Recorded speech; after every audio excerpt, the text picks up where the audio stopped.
All right. Being 6 o'clock, we'll call the meeting to order. We'll start with the pledge. Pledge allegiance to the flag of the United States of America and to the republic for which it stands, one nation, under God, indivisible, with liberty and justice for all. All right. Is there any additions or corrections to the agenda? Seeing none, I would take a motion to approve. Motion to approve the agenda. Thank you, Ryan. We have a motion. Do we have a second? I'll second that. Thank you, Sheldon. All in favor? Aye. Aye. Opposed? Thank you, everybody. Consent agenda. Is there any item on there? I was curious, what is the penalty for institutes or for businesses that are found not in compliance with underage service? So we could issue citations for it. For first-time offenses, we have not been. So we recommend our responsible beverage server training. That's what we've been doing for first-time offenses. Okay. And then for repeat offenses? We haven't had any, so. Okay. In the past, I believe one of these server businesses has, and the council suspended their license for a week, and that was probably 15 or 20 years ago, the last time I remember that thing. Okay, it wasn't recent, that was just, okay. Thank you very much. How many liquor licenses do we still have available as we look at other restaurants maybe coming into town? I think we have three. Question. Is there any other item? If not, I would take a motion to approve. Make the motion to approve the consent agenda. Thank you, Ryan. Do we have a second? Yeah, I'll second. Thank you, Paul. All in favor? Aye. Opposed? Thank you. No visitors, no public forum cards, nothing on the mayor's report. There's no public hearing, no committee report, no old business, new business. Use of personal vehicles for fire department discussion. This came up a while ago. I'd noticed one of the firemen had one of the vehicles on site, and I was just curious if that was something we should be allowing, something that the league would allow, and because to me it seemed like a liability. What if they got injured? Were they technically on call, on site? Yes. Were they official? They didn't log in and get a protective gear from the firehouse is the way I looked at it. So I was curious. We did get a little info from the league. The league kind of doesn't recommend any personal vehicles use, but I just kind of wanted the council's opinion and our attorney's opinion before so we could discuss this more and make sure, because they want to approve it at the fire department, and I just want to make sure that we got every base covered. I think buying that new rig allowed for more fire department members to travel in one vehicle, so that could help alleviate some of that. Well, I think part of it was they were just coming in town, and some people had already rolled to the scene, and they come in. And I just want to make sure, and they talked that they could take gear home. Well, I don't know if we want to be doing that either. So I'm just bringing it up, just kind of curious what everybody's opinion is. I definitely would like our attorney's opinion to look at it. We've gotten a little info from the league. We did forward that to the fire department, and the league was saying it's not Is this only fire calls, or is this all calls? Well, that's 97% were EMS. Well, the policy is for the fire department, so I would imagine it's all of their calls. Okay. I think the bigger concern is for fire calls or I think the mayor prefaced, it was earlier this year we had that chlorine leak at the well house, and that's where Dan noticed it. It's one of those things where the league was very clear that they don't recommend it. Now, some cities do it anyways, because not everybody follows it, but that is their guidance. We relayed that to the fire department, and this is what they generated. So, in response to the mayor's request to have some kind of policy discussion. Are we liable for their vehicle if something happens and they are on scene with their personal or work vehicle? Technically, no. However, just like anything, you show up, you're there, their insurance company could turn around and sue the city of Casson for damages because they'd say, well, they were there and it got damaged due to this.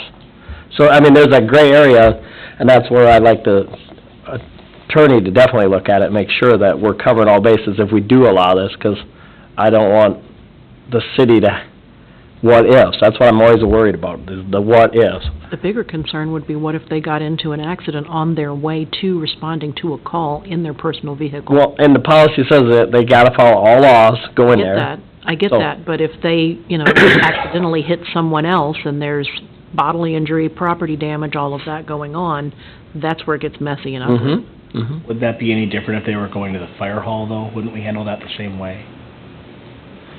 Yeah, I mean, I would imagine so.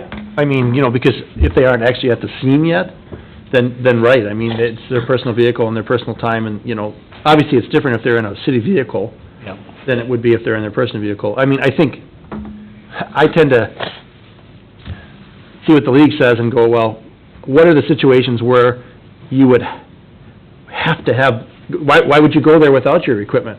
I mean, my only thought is, if I live here and the fire department's here, and the fire's right here, and I wanna get there to support right away, would I just go right to the fire and support, or would I go, like, if you need your gear and things, yes, that makes sense, but Right. what capacity are you going that you don't need all the things that are at the fire hall?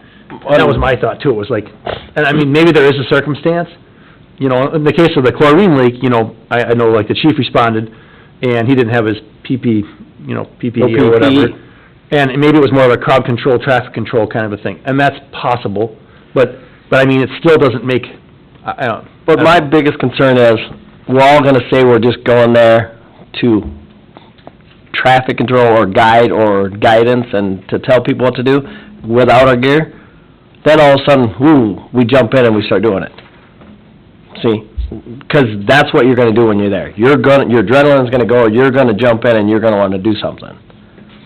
Now, if you're doing it and you don't have your PPE, now you've just created liability for the city because you could get injured so easily. And I would think, as a fireman, you'd wanna protect yourself with every possibility. Where, if it's a fire, you got smoke, I don't know. So that's why I worry, but that's why I want the league to look at it, I want the council to discuss it, I just wanna make sure. And the other thing is, let's say it's not my own personal vehicle I drove there. What if it's a company vehicle? And that vehicle gets damaged, who's at fault? Is the company gonna cover it, is the employee gonna cover it, or the city gonna cover it? I think the reason for the league's guidance, where they err on the side of caution and say, do not drive them to the scene, don't use your own personal vehicles, is because there is a line, when you drive your own vehicle, then it's your own vehicle's insurance, it's up to a point. And then once you're in, a city vehicle, you're doing your job, it becomes the city's responsibility, it's the city's liability. And allowing, people to use their own personal vehicles to get there, it blurs that line a bit. And I think that's why the league does not recommend it, is because it's easier to just have that bright line. On your way there, it's your personal responsibility. Once you're at work, once you're in the city, vehicles, then it becomes the city's liability should something happen. So making that line grayer just makes, insurers and... From an actuarial perspective, it makes it, Yeah. Because, I've even, and I still encounter this, and I will it's not exact, but when we have, water department on call, and they go and do water test, they go to the shop to get, and some don't take the company vehicle. Some still drive their personal vehicles to go check wells and go check water. I think we gotta look at that policy and make sure we change that too. Because now, they're on call, they're working for the city, but they're driving their personal vehicle. So if they get in an accident with that vehicle, who's at fault, or who's covering it? We have company vehicles at the shop for a reason. And if they're on call, they should go to the shop to get it, if they're just out doing water tests. So I wanna look at that procedure too, and make sure we clarify that, 'cause that goes right in the same line. They You know. can't get mileage for that, can they? If they drive their own personal vehicle, we don't have to pay Well, mileage. but they're on call, they shouldn't be getting mileage, they should be driving. No one gets mileage when they do the You know, on-call. but they should be driving the company vehicle, because if they get in an accident to go get a water sample, or to go check a well, 'cause, and they do every weekend, I just wanna make sure that's another one that we should be looking at, and make sure we're covering every basis. Do we have enough vehicles currently to do all Yes. of that? Okay. Don't wanna add up 40,000, 50,000. No, there are vehicles sitting in the shop all night. They just have to go there, check in, take it, and you see some doing it, and you see some don't doing it. And it's pretty easy for me to see, 'cause it's right near my house. If the league says we shouldn't allow it, then I would just say do what the league says on that one.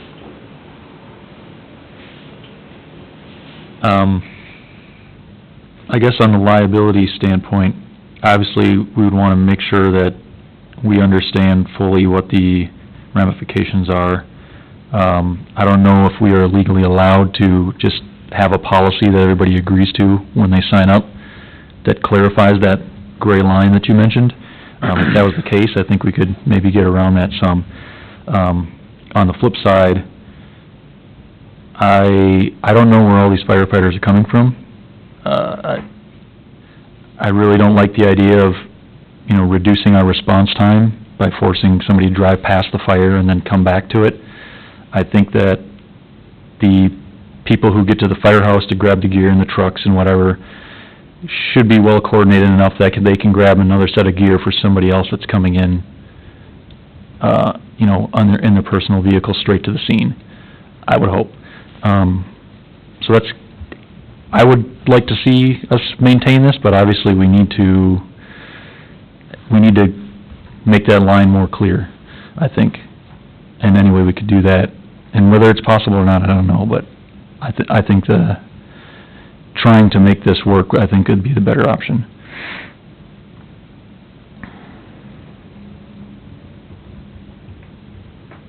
Well, I think the recommendation from staff was to have the city attorney review it and bring it back to us for more feedback. I think that's fair, to have her take a look, and she can run up the flagpole and see if there's some things she's identifying in there that we have issues. But some good points from everyone tonight. Thank you, everybody. Administrator's report. Sure. All right, just a few things to highlight tonight here. I went through the Greater Minnesota Legislative Preview, and today I listened into the League's Legislative Preview, and their expectation is for very little to happen in the legislature, so good, bad, in between. The local option sales tax, they think that's gonna be the highlight of the legislative session, actually. So, something that we're not planning on asking for, at least as far as I know. But the process there would be that, it would have to go to the legislature first for approval, then it would go on the ballot, and it would have to go back to the legislature for approval again. But, so they're just not expecting much to happen. They said that the thing everyone's watching this year is the finances. The budget's gonna be the big topic, and seeing how the taxes come in and stuff like that, so. Let's see here. A couple other things included in your package. You do have information on the yearly performance for the Dodge County Ice Arena. As directed by the City Council, the mayor and I have begun kind of a strategic review of the facility, and I know I've had conversations with different people about that. We did have some good meetings with KM Schools. I think they were interesting and good to hear their feedback, and their usage is a substantial amount of it. So we're going to continue to review those options for that facility moving forward. So, anyway, if you have any questions on that, let me know. I know that's something that, it's been something that's been on our radar for the last couple of years, so. Let's see here. Southern Minnesota Initiative Foundation, if you'd like to join them with that, let us know. We can get you some tickets for that. We did visit, Ian and I did a visit at the historic Casson School site, and I noted in there, it's continuing to be problematic for them. Space is not an issue. It's got over 33,000 square feet, but they've made it clear that it sounds like that apartments are probably not going to be viable for that site. Even with some of the historic tax credits, if they were able to get those, it's problematic just because of the increased cost with plumbing, individual plumbing and things like that. So we're just going to monitor that, and we'll provide updates whenever we get information on that. it's something that eventually is gonna come to head, but, for the time being, it's not a pressing concern. As well as last year, you know, we were tasked by the council to do some review of the valuation of the liquor store, the municipal liquor store, so that's included in your packet as well. You've got information, we use 3 different methods. We use a discounted cash flow method, an earnings-based, and asset-based. We don't have the audited financials for '25, so we did use the audited financials for '24. And we can run that analysis again once we have audited financials for '25, but, they clustered in that 600,000 mark. So, you know, right now, we're monitoring the cash flow and the, financial performance as directed by the council last year. I appreciate the staff working on that to do that analysis. And then our water loss numbers, just wanted to highlight the good work that our utilities department's doing. My first year, we had 29% water loss, and this year, we're down very close to 5%, and they're still completing some final analysis, but it's such a benefit to be able to get that new infrastructure in. You know, with Highway 57, I think that's been really good, both on the stormwater side of collection, but also on the sewer. Some of the projects that the city engineer and I are talking about are ones to do, you know, for example, First and Second Northwest. We know that infrastructure is in rough shape there.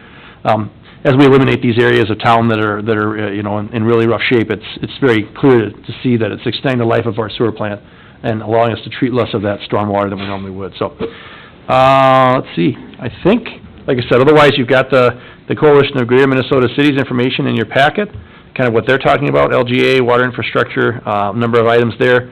I suspect that some of these things that don't have to be done probably won't be. For example, housing, we're fortunate to be able to get that grant funding last year that we be looking at possibly using in '27 or '28, because I think a lot of those kind of discretionary funds at the state will probably be kind of shelved for the next couple of years. Anyway, any questions anybody has? I was just gonna say that, last month's, report on the flows at the, treatment plant, we actually treated less water in December than we pumped out of the ground. So, that's the first time I've seen that. So I think that means good things, right? Yeah, no, absolutely. I mean, we've seen, you know, I think talking to Charlie, and, you know, he has a good institutional knowledge, you know, they were treating close to 1 million gallons, you know, 20 years ago, and now on a normal day in the wintertime, obviously lowest flows in the winter, of course, when it's not raining, but, you know, they might be at 450,000 gallons. You know, so the cool part about that is, obviously, it means that we have more capacity for additional residential or additional businesses, but also we can defer some of those really large projects at the plant a little bit further if we can. We still have stuff coming at the plant. Unfortunately, maintenance doesn't end there. We had a screen fail, a grid screen, so that's gonna be an expensive repair, depending on how that works out. There's a couple other projects that are gonna keep having to be done out there, but doing a $10 million project, the longer we can push that out, you know, and maintain, the better off we are. So, no, that's a good point. Anything else anybody has? Otherwise, I did wanna note that, just got back from a doctor's appointment with wife, so she's 38 weeks today, so I'm planning on, starting my leave, the week of the 25th. So the 23rd would be the first day I would plan on being out. I'm gonna be in town, obviously, I'm available. I'm still planning on trying to attend some of the council meetings if I need to, but just so you're aware, I probably will have limited, you know, I may not get back to you right away if you do email me or anything. We'll see how it goes, but she said, you know, my first baby was, you know, 39 and 4, and the second one was 40 and 4, so, you know, it's gonna be somewhere in that middle probably, or maybe they'll come like next week, who knows? So I can plan for things, doesn't mean that it's actually gonna come to fruition, so, but I appreciate that.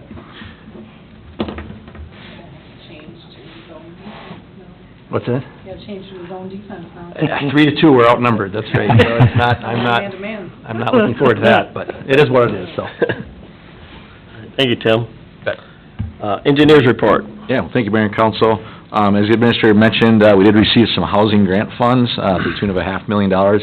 So we're looking at starting some engineering to ultimately construct those improvements for that funding that we received. So in your council packet is a professional service agreement to start the project, specifically called 8th Street Southwest Utility Extension. That's currently what we have it called. This is ultimately the utility extension to serve the EDA site that's behind the cemetery.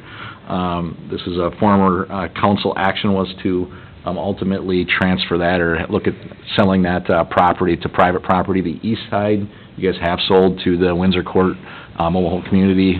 The west side ultimately needs this project to be served.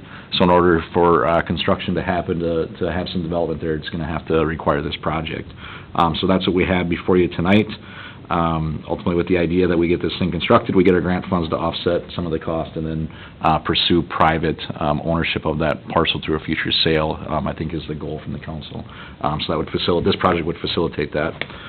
More specifically, I'll maybe jump to Exhibit B, which shows the plan, and again, that should be familiar. This is the exhibit that we had in the application that we submitted to the state, and we rewarded those funds. I'll just start on page number 1, just a high level. Again, the project is kind of the hatched-in area there, 8th Street, which is southwest of the Highway 1457 intersection. You can see the park and ride there in Windsor Court, and then the site that the city owns. I guess you don't own the east half of it now, because it's been sold to the Windsor Court people. To be the west half, so basically from the center of the cemetery to the west in that hatched area, this project would serve with water and sewer. And then also a trail is incorporated into the project to connect in the trail that we recently constructed in front of the park and ride to connect into the shoulder of Highway 57 there. And we are pursuing some funds to continue that trail north from there underneath Highway 14, as you're well aware of. So in addition to kind of that hatched area, it will serve some future growth to the west. I don't know if that growth is going to be happening, relatively soon, but the sewer that we're extending would be able to serve that farther to the west if the city was to develop. I see it developing more to the south from this project, and then presumably whenever the western half here is developed, the sewer and water will be extended through the site, including a roadway and a connection in the property to the south, and therefore it'd be able to be served with water and sewer. So I'm just looking for long-term continued growth in the area. That's what's before you tonight. High level, happy to get into any other detailed questions you are interested in. But the rest of the plan show it, typical roadway section, our common details, and then shows the plan and profile, that shows the trail, that also, again, will serve our cemetery site. So I think it'd be a great asset to the community to have that trail system ultimately connected into the rest of our town, so we can get our patrons out there to the cemetery. In addition to that, we'll provide a stormwater connection to have some flow underneath the roadway, ultimately the Highway 14.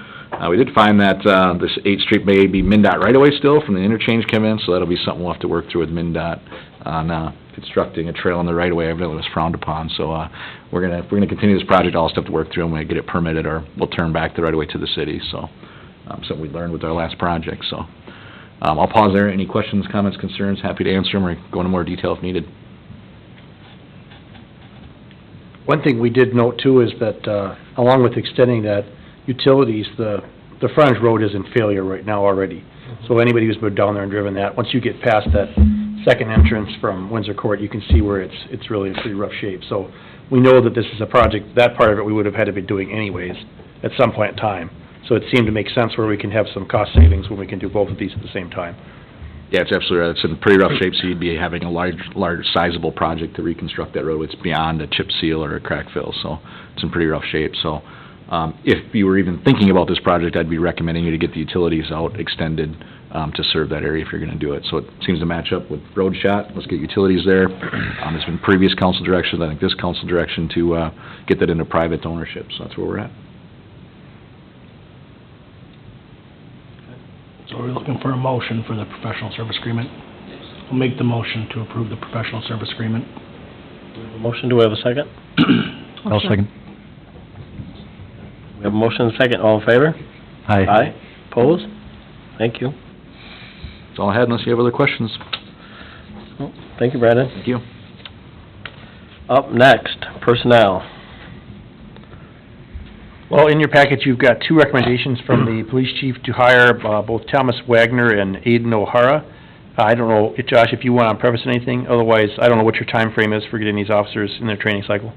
There are two new officers that just graduated last year. We're just waiting for the fingerprints to come back, and then we can have them start, so as soon as we get those back from the BCA. Well, that's exciting. It's very exciting. I would look for a motion to approve the hiring of both Thomas Wagner and Aiden O'Hara for full-time police officers. Make the motion. We have a motion, do we have a second? I'll second. Thank you, Sheldon, all in favor? Aye. Opposed? Okay, thank you. Anything from the attorney? No? Correspondence, any questions there? I had a couple of our local charity fundraising groups come ask about the 10% that we are charging. One was hockey, full disclosure, I'm a hockey coach. And they were thinking it would be about 13,000 after, the 10% would be about 13,000 of their profits that they use. That seems pretty high, I don't know. Have we thought any more about that 10%? I know we dropped the 3 to 1. I mean, I have to take a look at what their gross is. Maybe- I mean, part of it, have we got any of the reports from any of them? Not for January. Okay, Hockey did submit, which I returned because we didn't, yep, we want all of them for January. They submitted Yep. a report for December and sent a check, so I sent it back, but that was $12,000. yeah, So that was 3% plus the 10%. plus the 10%, okay. So now it's gone down to the 1% plus the 10%. And the 10% is just on their net. Net. On the net, yeah. It should reduce us substantially, but Do we have any projections on how much this will cost all of our different organizations that fundraise? without having the reports, it's Yeah. hard to, Do they have to report those reports to the state? what's that? Do they have to report to the state how much they're netting?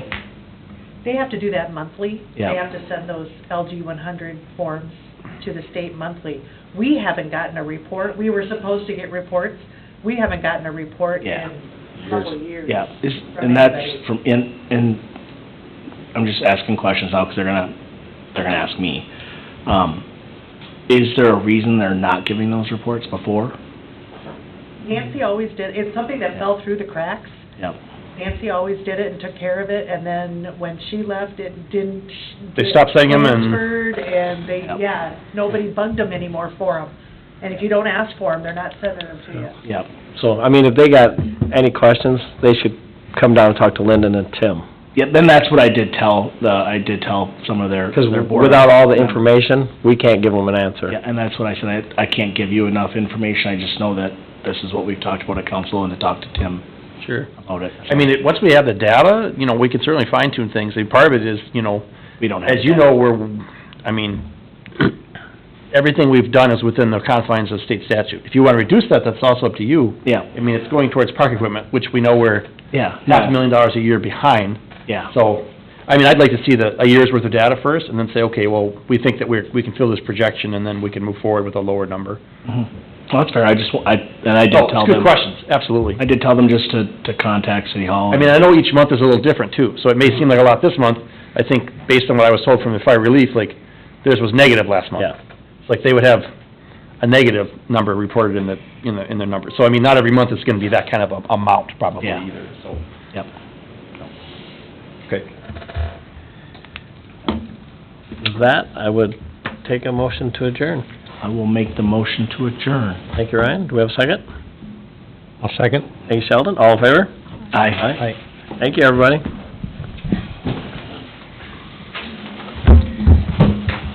Okay.